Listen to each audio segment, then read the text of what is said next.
Isu sijil halal, mengapa DAP masih kekal bersama PKR UMNO?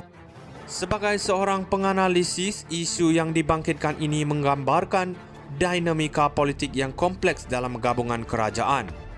Kenyataan Teresa Kok berkenaan sijil halal telah mencetuskan kontroversi, terutamanya dalam kalangan masyarakat yang berasa terbeban dengan cadangan kerajaan untuk mewajibkan restoran yang tidak menjual daging babi dan alkohol mendapatkan sijil halal.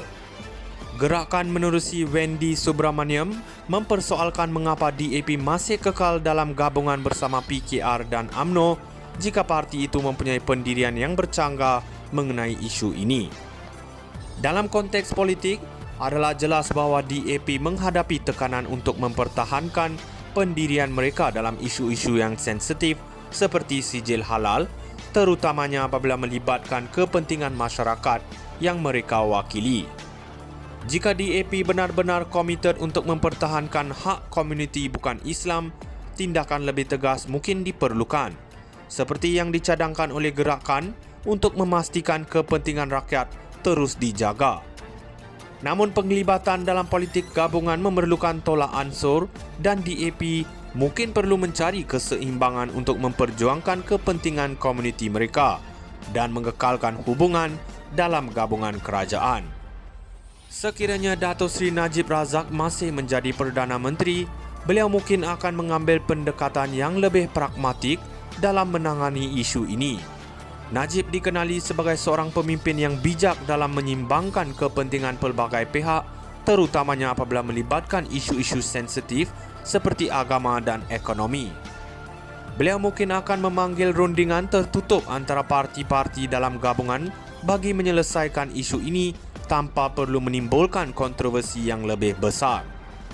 Najib juga mungkin akan memberi penekanan kepada perlunya mencari jalan tengah yang menguntungkan semua pihak dengan memastikan dasar-dasar yang dilakukan tidak membebankan mana-mana komuniti sama ada Melayu Islam atau bukan Islam. Tambahan pula, Najib cenderung menggunakan pendekatan yang lebih inklusif dalam menjaga keharmonian antara kaum dan agama di Malaysia. Beliau mungkin akan mengarahkan kementerian untuk melakukan kajian mendalam terhadap kesan dasar sijil halal ini, serta membuka ruang untuk dialog yang lebih luas antara wakil-wakil agama dan perniagaan sebelum sebarang keputusan dibuat. Najib juga berkemungkinan akan memastikan bahawa sebarang pengubahan dasar ini disampaikan dengan jelas kepada rakyat agar tidak menimbulkan salah faham atau ketegangan. Kesimpulannya, isu sijil halal ini adalah satu cabaran yang menguji kestabilan gabungan kerajaan untuk memerlukan kepimpinan yang berani serta bijaksana untuk mengendalikan sensitiviti masyarakat yang pelbagai. Sekiranya Najib masih berada di tampuk kuasa, beliau mungkin akan menangani perkara ini dengan lebih berhati-hati, mengambil kira pelbagai sudut pandangan dan memastikan kepentingan rakyat tanpa mengira latar belakang agama atau kaum tetap terjaga. Isu sijil halal, mengapa DAP masih kekal bersama PKR UMNO? Sebagai seorang penganalisis, isu yang dibangkitkan ini menggambarkan dinamika politik yang kompleks dalam gabungan kerajaan. Kenyataan Teresa Kok berkenaan sijil halal telah mencetuskan kontroversi, terutamanya dalam kalangan masyarakat yang berasa terbeban dengan cadangan kerajaan untuk mewajibkan restoran yang tidak menjual daging babi dan alkohol mendapatkan sijil halal. Gerakan menerusi Wendy Subramaniam mempersoalkan mengapa DAP masih kekal dalam gabungan bersama PKR dan UMNO jika parti itu mempunyai pendirian yang bercanggah mengenai isu ini. Dalam konteks politik, adalah jelas bahawa DAP menghadapi tekanan untuk mempertahankan pendirian mereka dalam isu-isu yang sensitif seperti sijil halal, terutamanya apabila melibatkan kepentingan masyarakat yang mereka wakili. Jika DAP benar-benar komited untuk mempertahankan hak komuniti bukan Islam, tindakan lebih tegas mungkin diperlukan, seperti yang dicadangkan oleh gerakan untuk memastikan kepentingan rakyat terus dijaga.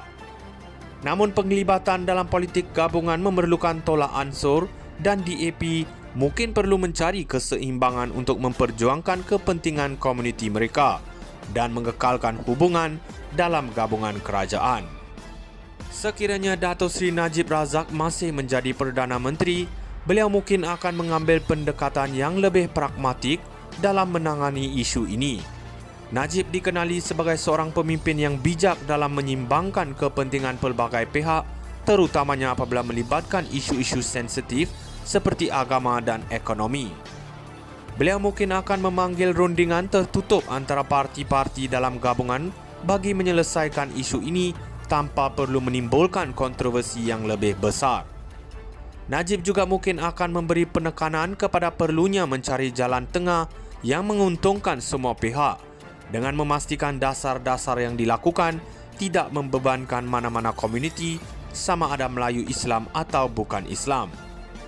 Tambahan pula, Najib cenderung menggunakan pendekatan yang lebih inklusif dalam menjaga keharmonian antara kaum dan agama di Malaysia.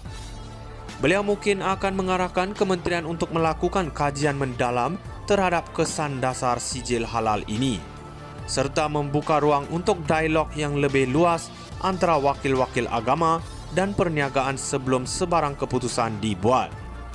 Najib juga berkemungkinan akan memastikan bahawa sebarang pengubahan dasar ini disampaikan dengan jelas kepada rakyat agar tidak menimbulkan salah faham atau ketegangan.